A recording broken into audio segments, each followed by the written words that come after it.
Hello, everyone. I'm Janine Donnelly, Manager of Webinars for IBM Systems Magazine. And on behalf of IBM Systems Magazine, I'd like to welcome you to our presentation. We will be holding a Q&A session at the end of the webinar.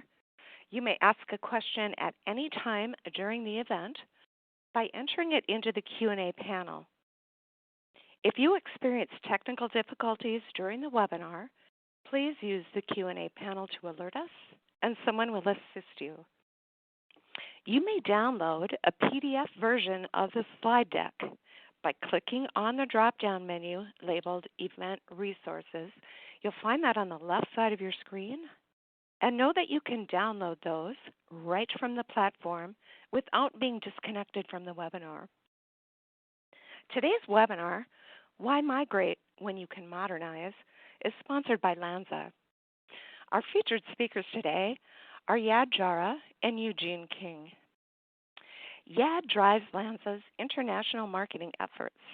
With more than 20 years in the enterprise software business, Yad has led marketing for infrastructure, software development, and mobile solution vendors in the UK, US, Europe, and Scandinavia.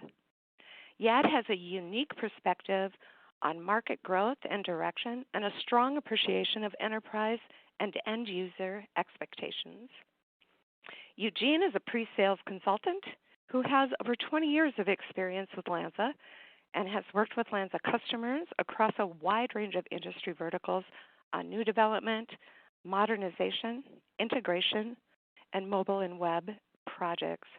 So without further ado, Yad, I will turn the presentation over to you. Thank you very much, Janine, and hello, everybody. We really appreciate you taking the time to join us. Eugene and I are going to run through the presentation for you, and as Janine said, we'll take questions at the end. So let's get going. The demand for new applications is growing rapidly, and we hear this from organizations right across the world. Many of them have applications that they want to modernize, perhaps legacy applications running on the IBM I that they want to bring forward and move to the web and to mobile devices. But there's also a requirement to build new applications to increase automation, perhaps to improve processes that already exist, or to build applications to create brand new products and brand new services that organizations want to offer to their customers. And when it comes to building new applications, be they applications that run on the web or on smartphones or tablet devices, the user interface and particularly the user experience are really, really important to get right, because we know that they have a really important impact on user adoption. And we want user adoption to be high. We want users to be able to use the applications that we build. So delivering modern, attractive user experiences are really important for the applications that we want to build going forward. Now, when we speak to organizations about the new applications that they want to build, typically we hear from three different groups of people: business people, IT people, and the developers themselves on the tools that they want to use. And they all tell us different things about what they're looking for from these new applications.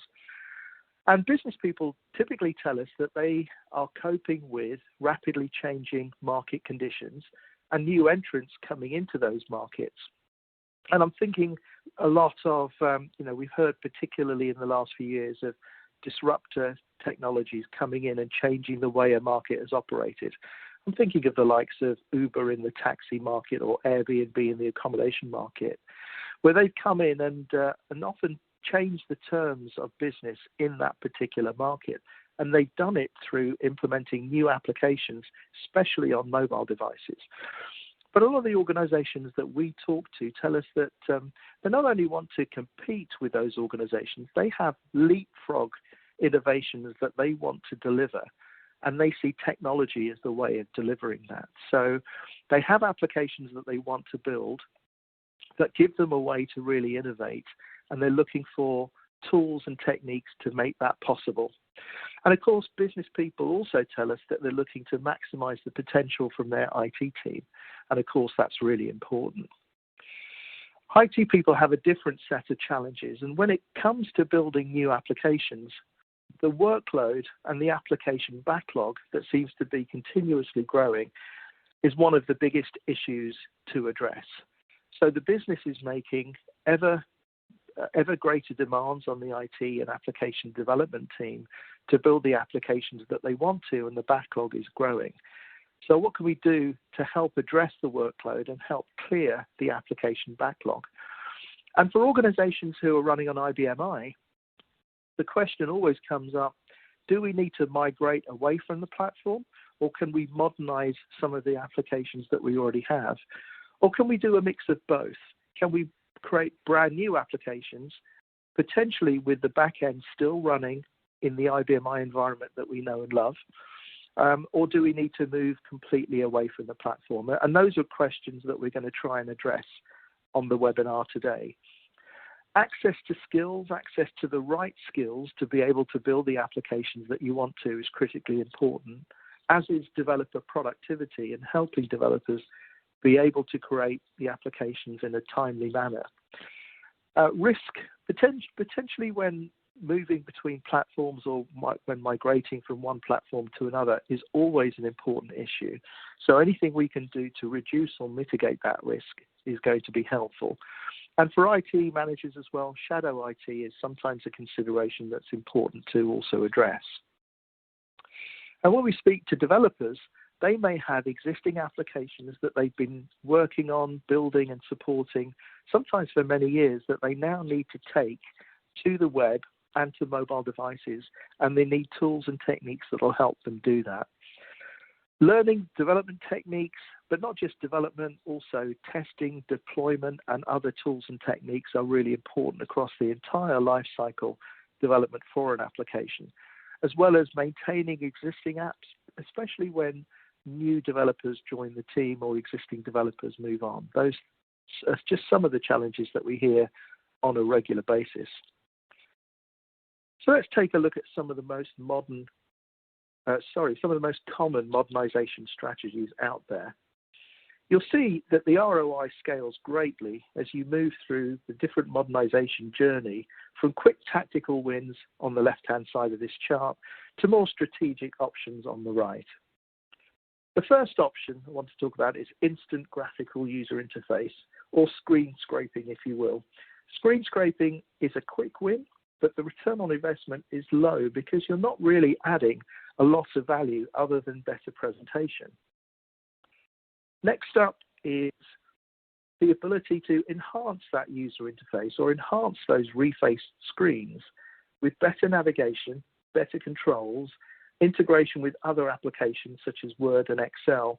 And as you do that, the return on investment will rise as you continue to equip users with more functionality and less clutter and the tools to help them become more productive. Going mobile is next. Mobile can provide tremendous return on investment when you extend processes to field teams and utilize on-device features to make data collection more accurate, to make service calls faster, to make routing more efficient, and so on. Next is third-party integration, and I'm not talking about simple things like generating a PDF or launching Google Maps. I'm talking about true application-to-application integration, where systems are communicating and sharing processes and information. And last but not least, we have new application development for the situations where refacing just isn't enough. So now that we've identified the modernization options, let's see where LANSA can help.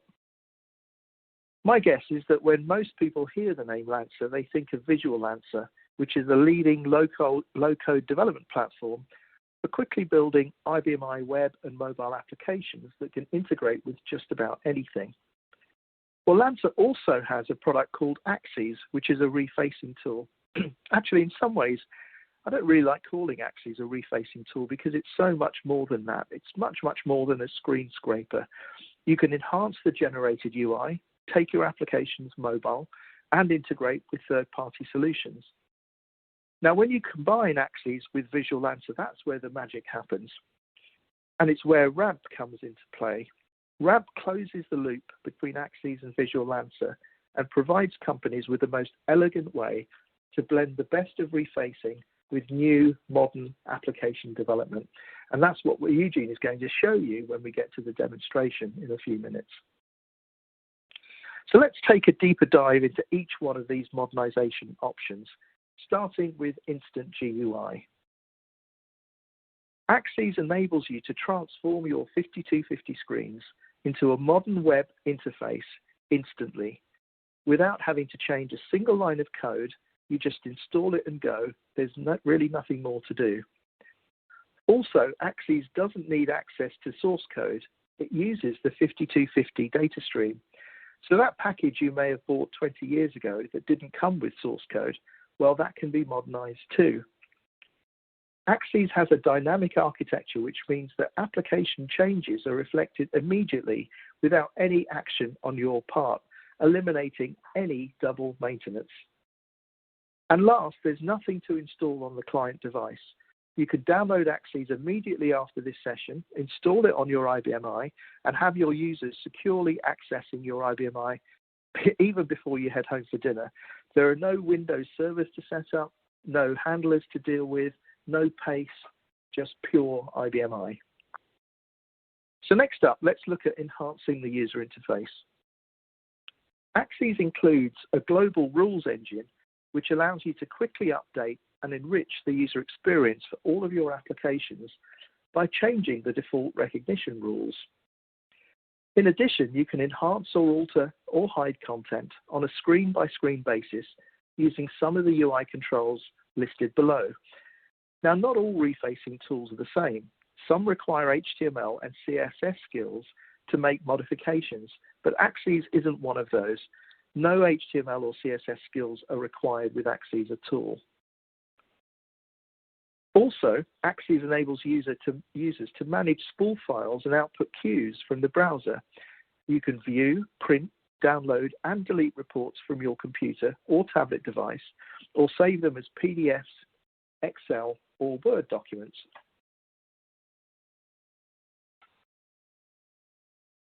Or instead of continuing to write RPG reports that generate spool files, take advantage of Axes' browser-based query tool to create reports that run against DB2 and or any other ODBC or JDBC compliant data source and output the data to a variety of different formats. Mobile is the first category where there's an overlap between Axes and Visual LANSA. So a natural question to ask is, when do you use which product? Well, you use Axes when you need to quickly put your existing IBM I apps into the hands of your mobile users to make them available at any time and from anywhere. You use Visual LANSA when your 5250 applications don't lend themselves well to mobile. Instead, you can quickly build new purpose-built apps with Visual LANSA, which will run natively on IBM I and have real-time access to DB2, your APIs, data queues, data areas, and so on. But regardless of which tool you do go with, your new mobile app can access all of the native device features that will make your users more productive and accurate. Things like GPS location services, barcode scanning, capturing photos and videos, and recording audio, just to name a few. Moving on to integration, how can you enable your existing 5250 applications to better coexist with other systems? With Axes, we provide you with a set of host integration services that open up existing applications to other environments. For example, let's say you're a Salesforce customer and your users need to use your ERP data from within the cloud-based Salesforce app because they're tired of alt-tabbing between multiple screens. Well, with host integration services, you can embed an Axes session inside Salesforce and let Salesforce communicate to Axes to tell it what to do. Like take the customer ID and order number from a Salesforce record and then navigate through the ERP to reach the order details screen. And then display that ERP screen that's been refaced with Axes without users having to navigate those screens themselves. Now, I used Salesforce as an example here, but it could be just about any web technology like SharePoint, WordPress, Magento, or whatever you choose. The second example is similar to the previous one, but doesn't use axes to display a screen, but rather navigate a 5250 application in batch to, say, grab a piece of information off a screen or to complete a transaction.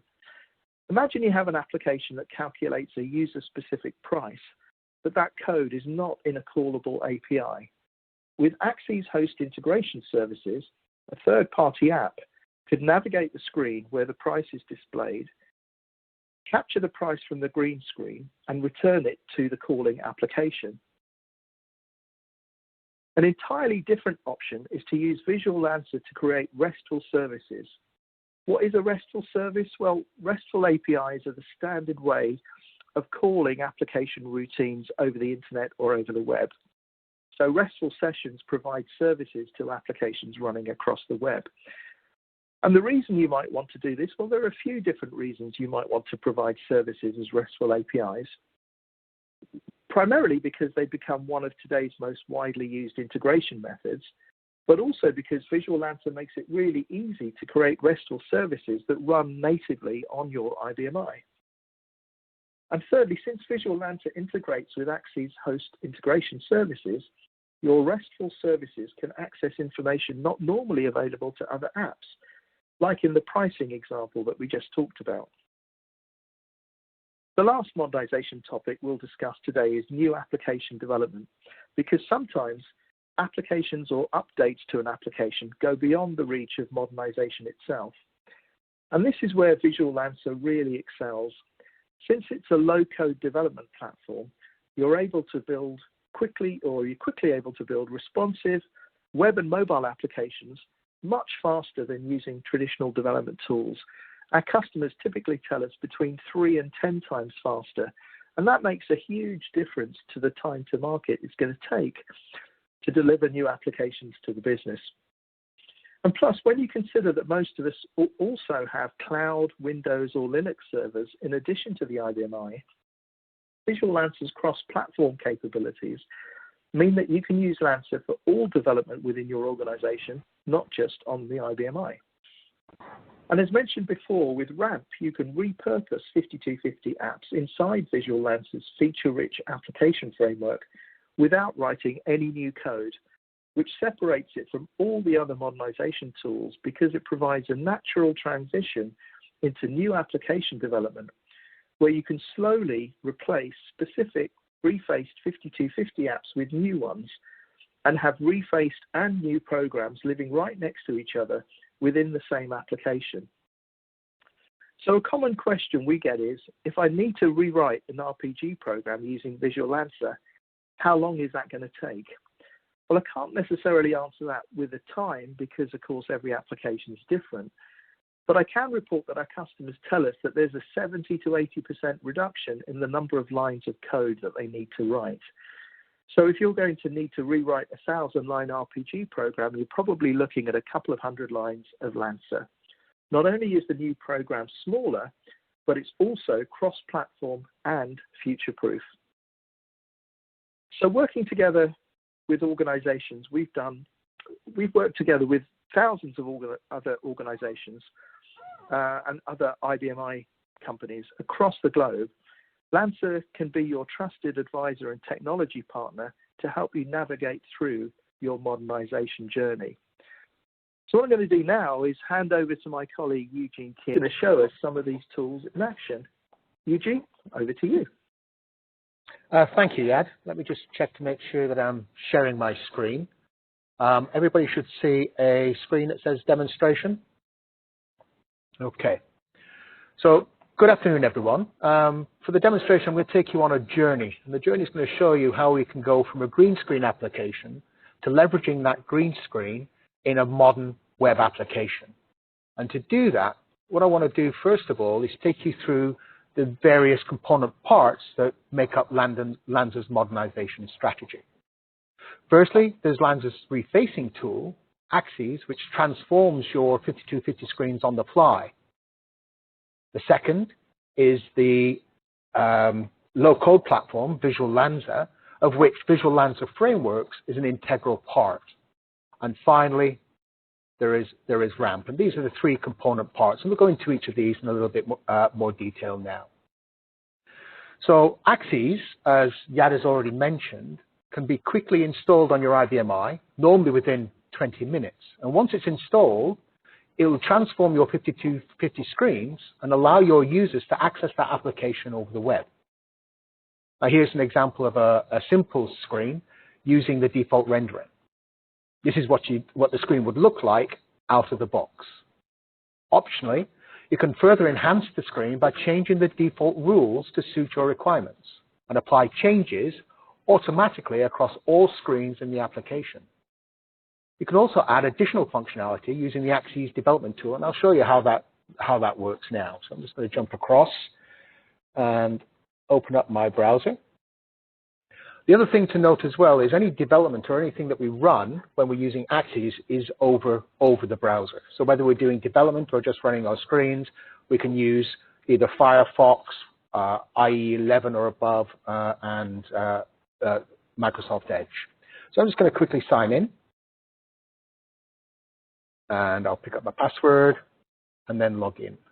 So this is what your application would look like out of the box. So I've just installed Axes.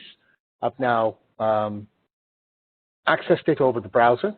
I'm just going to navigate and show you a sample application. So we've got a simple work with customers, and this is our subfile. Our subfile options are across the top. We have a position to. I can just type in LANSA in there. We can see the LANSA mark. If I do go to the select option, do a right click, we can go and see the details. If I do an F4, we'll see the prompt. So I've done nothing with this. The function keys are rendered on the bottom by default, but we can change that position to appear on the left or appear on the right or even on the top.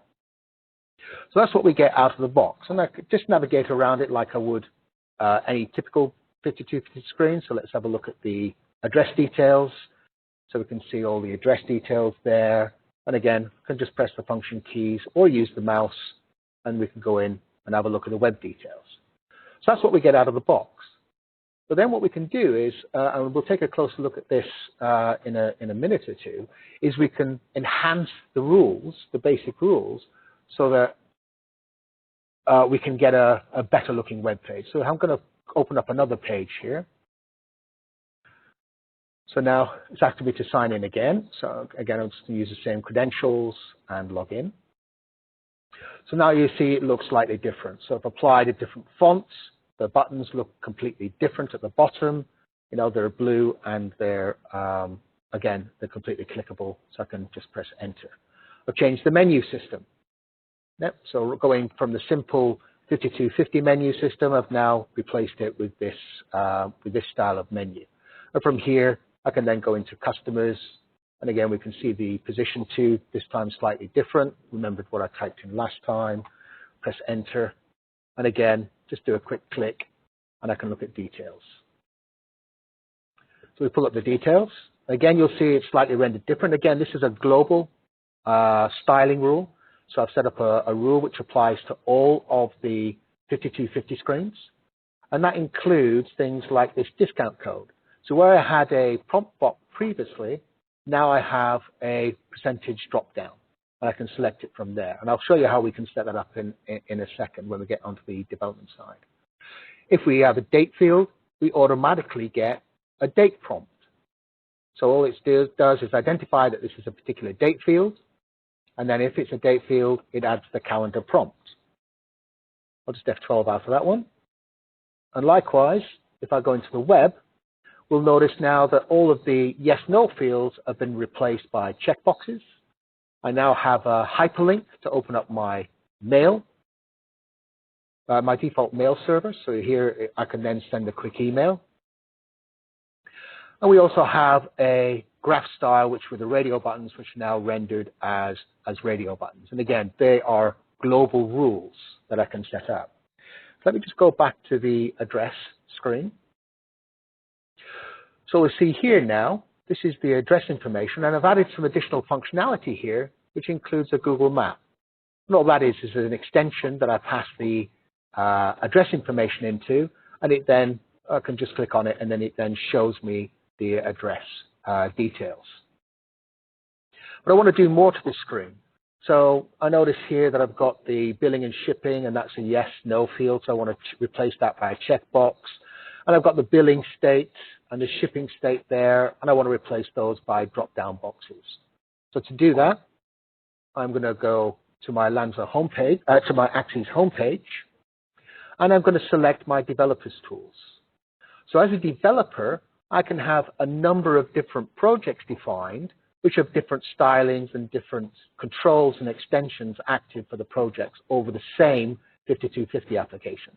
So you can have different users using different projects, so they could actually look completely different applications. So I'm going to open the one that we were currently looking at. So this brings up my current project, and I can then go in, and I'll just point this point out here. We can edit static and dynamic tables. So static tables are tables which are loaded once when the session starts. So this is for data that doesn't change on a regular basis. Dynamic tables are loaded every time that a page is reloaded, or there is an event on a page, like I click a button or I populate another drop-down. So we can have those dependent drop-downs. So if we quickly look at how we create those, I can have them hard-coded. So here's an example of the country. If I just scroll through, but we can soft-code that. We can access your database directly by using just a simple SQL statement here. So in this case, it's departments, and I'm accessing and grabbing information directly from a table. So we can decide on how we're going to be accessing that data. So in this case, for this demo, I'm going to be using the US state. I'll show you how I'm going to use that in a second. So now I'm going to go into the actual application itself, and I'm going to work as a developer. So this is my developer's workbench. And as such, I don't have to download anything onto my PC. This is all browser-based. So I can do all this development without installing anything on my PC. So I'm going to quickly navigate to my address screen, the one that I want to do some editing on. So I'm just going to press Enter, go into Customers there, select, let's go into Ace Hardware, and we'll go into the address screen here. Okay. So this is my work area. So this is where I can go in and I can change that screen. So I can go in and add various controls. So if you notice here, I've just done a slide in, and we can see, we can look at the screen definition.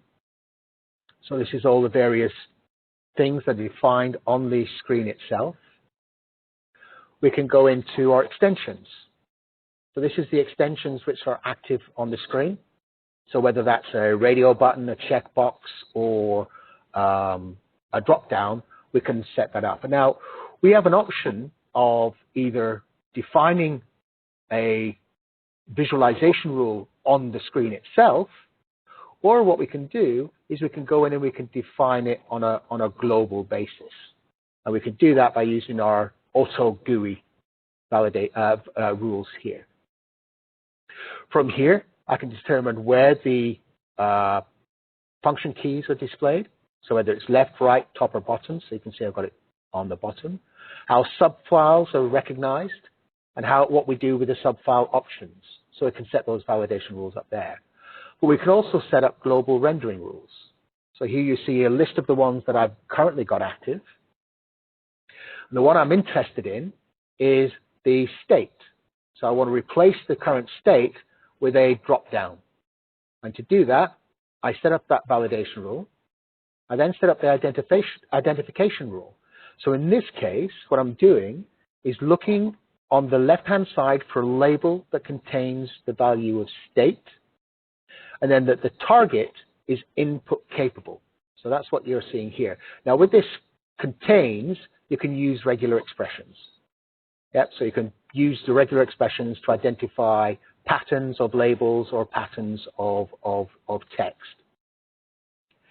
I can then stipulate that it's a drop-down style type. I can go in and specify that it's a static table, that it's fixed values, and then I'm going to be looking at the static table US states. And I can go in and I can change things like styles as well. So if I go in and edit styles, we get all of the various attributes that you would find on a cascading style sheet. Okay, and I can change the background color, I can change the foreground color, or anything that you could normally control within inside a CSS. So I'm going to just say OK to that, and I'm going to activate it and say OK. So now when I press the save, just make sure that I'm on dev, you'll notice instantly that I now have a drop down for my state. Now this removes the need of having to go into individual screens to make changes to that screen. Yep, so I don't have to go in and make just for the billing state and the shipping state. Anywhere that we now see a label of state, we will now have that drop down.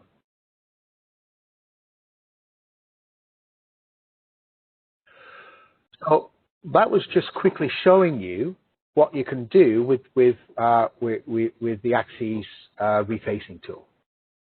Now, with other refacing tools, that would be as far as you could go. Okay, you can enhance the existing functionality. You can add some satellite functionality with regards to Excel and Word and downloading and maybe some of the maps lookups. But with Axes, this is just the first step on your modernization journey. So the question is, what's next? Well, so the next steps would be to integrate the refaced 5250 screens into a modern application using LANSA's low-code platform. And again, Yad's already referred to that.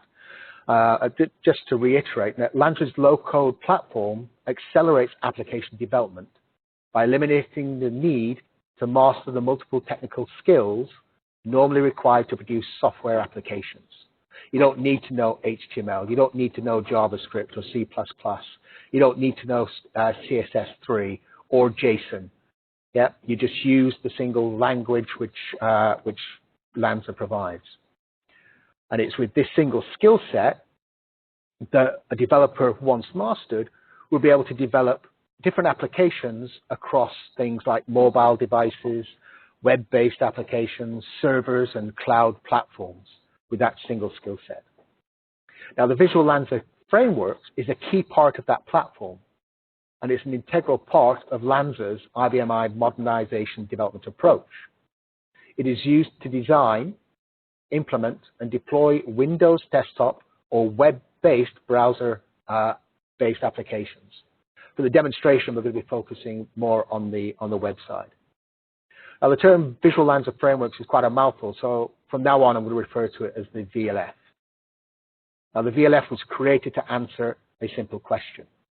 How might I most effectively design, implement, and deploy a modern Windows desktop or web browser or even mobile application?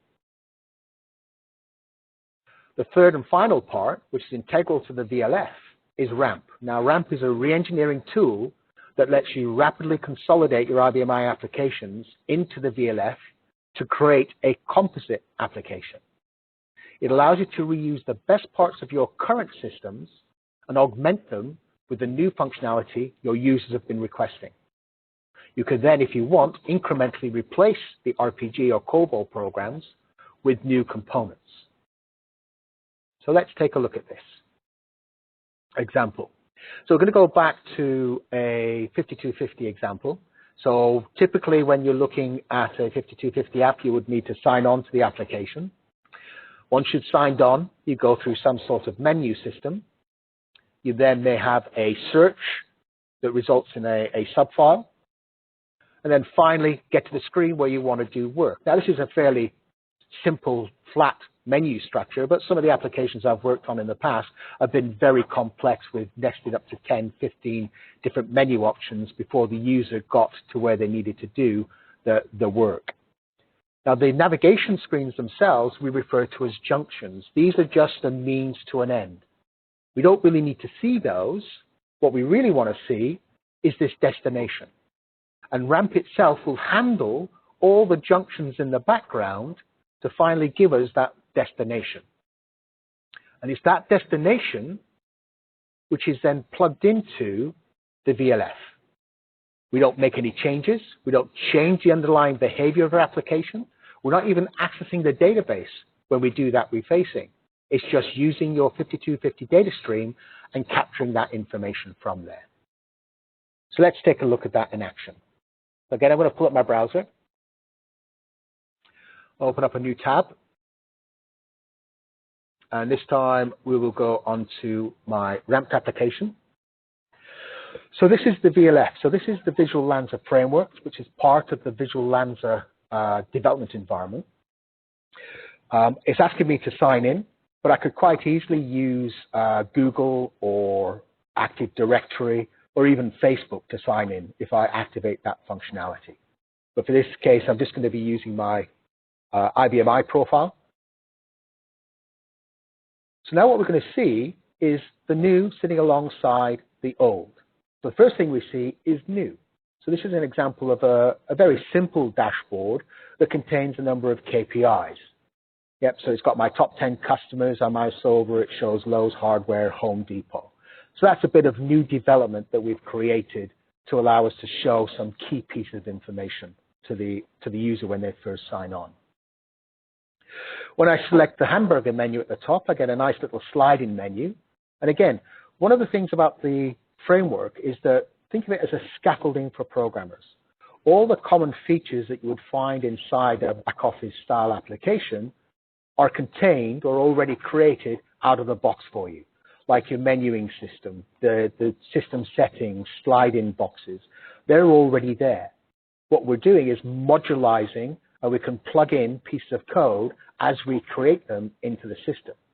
For example, I've got one here. So one of the projects I worked on, one of their initial requirements was to be able to open a 5250 session that looks like a 5250 session inside the modern browser.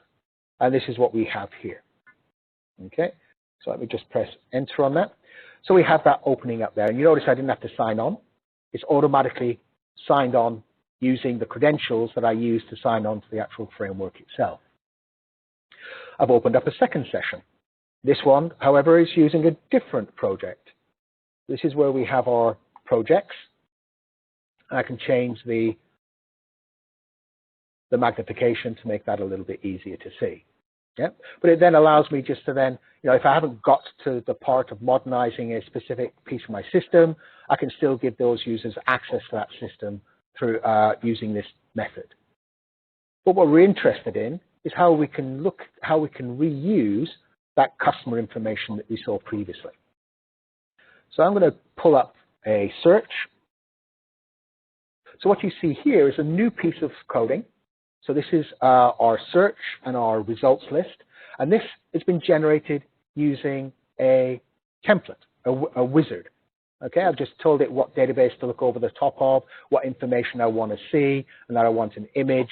And then I've done a little bit of customization on that regarding the style, but a good 95% of that has been generated from a wizard. So there's very little coding that I needed to do for this. I can do a quick search. So inside here, if I just quickly type in MAR, it then restricts the search. So that's just searching the local amenities. Again, that is part of the default list. I've not had to build that. Likewise, been able to download to Excel. So I've now just downloaded the contents of that list to Excel. If I select LANSA marks, what will happen here is that once I've selected it, we're now in the background logging onto the system, navigating through the menu options, and then displaying the screen at the back. And as I change, all it's doing is going back to the subfile, reselecting the record I want to see, and then displaying that. So I can just keep jumping between the two. One of the other advantages of using the VLF is if I wanted to go back to my original session, I can just select it and it'll jump straight back and it remembers exactly where I was. Yep, so we have these application areas now that are mirroring Windows style applications. And if I want, I can just go back, jump back, customers. Again, it's remembered where I was from there. And as I go through, so here's my addresses. Here's my web information. So as an end user, it becomes very intuitive navigating around the system. So I don't need to now know all the complexities of that navigation, although this is a simple example. What I do know is I can just treat it like any other web application, in that I can just use those tabs to navigate through the system. We can take that a stage further. So we can take that 5250 screen and we can capture that information and write a web page over the top. Now we term these in LANSA as wrappers. So we are capturing the information from the 5250 screen and just displaying it in a brand new way, and even combining information from different screens and adding additional information. As you can see here, we have the order history on the bottom of the actual screen. At the back of this, now as a developer, I have access to this functionality, which allows me to show you the hidden 5250 form. And that's what you're seeing there. That is the 5250 form I'm capturing the information from. If I show you that, this is what it now looks like. And I've enhanced that by accessing the database directly and pulling some other information from there. And I've added some other nice features as well to the application. And that is things like being able to do notes. So I can now add notes to this particular customer. And I can even upload and download attachments. Now, of all this application you've seen, 95% of that has been generated automatically. So we've used for generating the search criteria, for generating this new functionality for the notes and attachments. Even for the wrapper, we can generate that initial spin of the wrapper, and then we can go in and we can customize it. So it's minimized the amount of coding that I have to do. One final thing included in the VLF is also inbuilt security. So I can control what users see and what they don't see as part of it. And again, I've not had to do anything with this. So I can define it at a group level, or I can define it at an individual level. So I can say this particular user is an admin user, and they can access this piece of the actual VLF. But again, that is automatically generated. It's just a tick box that I say, all I want to do is I want an admin function. And we can integrate that with your existing security model if you have one. And again, you can see I can jump back quite quickly to the application to pick up where I left off.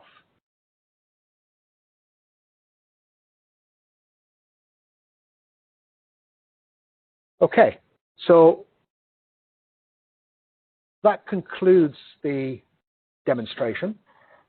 So hopefully you've seen the journey from going from that green screen and how we can use axes to get a quick win and allow users access over the web, and then enhance the functionality by adding things like the Google Maps. How we can then take what we've used in axes and we can leverage that within inside a modern application. We can integrate it so it becomes seamless. So users won't be able to tell what is actually green screen and what is the modern web app. Okay, so I will now hand you back to Yad to a few closing remarks before we open the floor to any questions. Thanks very much, Eugene. That was really helpful to be able to see the tools in action. So just one final slide from me, and that's a summary slide, migrate or modernize. And I just really wanted to make the point that there are different options that you can look at. So there are quick wins to be had by modernizing the UI of existing applications that you already have. And that might mean that you want to modernize them to take them to new audiences by making them available on the web or to mobile devices. You can make them available to customers or partners or other people that you want to who wouldn't normally have access to your 5250 screens. But then as part of a digital transformation project, you can take those existing applications and combine them with new processes or new applications that you want to build by keeping the back end running on the IBM I, but changing the front end completely, combining information from different places into a single screen or combining different applications together all together. And then finally, when the time is right to migrate and you do want to move off the IBM I platform, Having a low-code application development platform is critical to help you build those new applications for those modern platforms quickly and efficiently, and doing that much faster than using traditional development methods.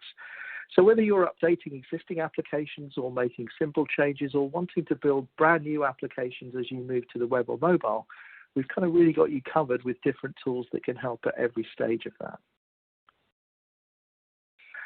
I wanted to make you aware that LANSA is running a promotion this quarter on really helping you get started with your modernization program. And this includes getting the AXI software with a first-year maintenance and 40 hours of development support from our team at LANSA, including my colleagues such as Eugene, and for doing that at a price that's a significant reduction over the normal price. So if that's something that you'd like to take advantage of, if you've seen some options that you'd like to see how they might apply in your particular organization, please do drop us a line at info@lansa.com and we can send you all of the details for the promotion. So with that, it just remains for me to take us over to the Q&A section. So Janine, I'm going to hand back to you. Great. Thank you, Yad. So we do have some questions. Let's get started. First question. I have over 1,500 screens in my application. How long would it take to customize these using axes? Okay, so I'll take that one, Yad. You don't have to actually customize every individual screen. In the first instance, we'd look at setting up the global rules and styles, which would automatically be applied across the application. Once this has been done, you would need to identify which screens needed further customization. Now, as a general rule, we tend to use the 80-20 rule. So a user will spend 80% of their time in only 20% of their screens. And it's these screens that we would need to look at to see how much customization would be required. And that customization can take anything from a couple of minutes to half an hour. And that depends on the type of customization. So with regards to 1,500 screens, well, I'd first need to look at your screens and then determine the extent of the additional functionality that you require. Okay? Okay. Next question then, what training is required? So again, there are two parts to the actual training. The first is Axes. Now, Axes itself, you can download, you can install on your IBM I, and you're instantly up and running. And there's a set of tutorials which are available, and you can run through that in a day or two, and that would give you the skills necessary to start customizing your own applications. The second part of the training is really about the VLF, Visual LANSA's development environment and RAMP, and this can be between 1 to 2 weeks, depending on the requirements of your first project. Okay? Okay, next question, does it work with Chrome? And then are there any browsers that are not supported? We work with all the standard browsers, so whether you're looking at Chrome, whether you're Firefox, IE11, Edge, and the new Microsoft browser, we support all of those. And that's across the board. That's Axes, and that is the RAMP technology as well. Okay, good point.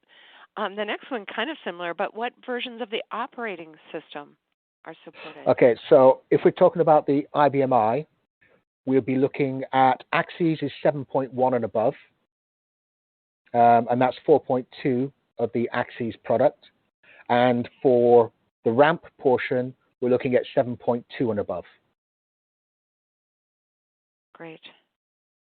Thank you. Well, there's still time while I remind you about the slide deck to ask further questions. So for those of you who joined late, just a reminder that you can download a PDF version of the slide deck right from the platform before we disconnect. So I'd encourage you to do that now. Go to Event Resources. You'll find that on the left side of your screen. Click on that drop-down menu, and from there you'll be able to download that deck as I do my closing comments here without being disconnected. So I want to thank everyone for joining us today, and I especially want to thank Eugene and Yad for sharing their expertise with us, and remind you that we will be sending out a follow-up email later this week. Be sure to watch for that. It will contain a link of the recording of today's webinar. So that concludes our webinar. Thanks again, and have a great day.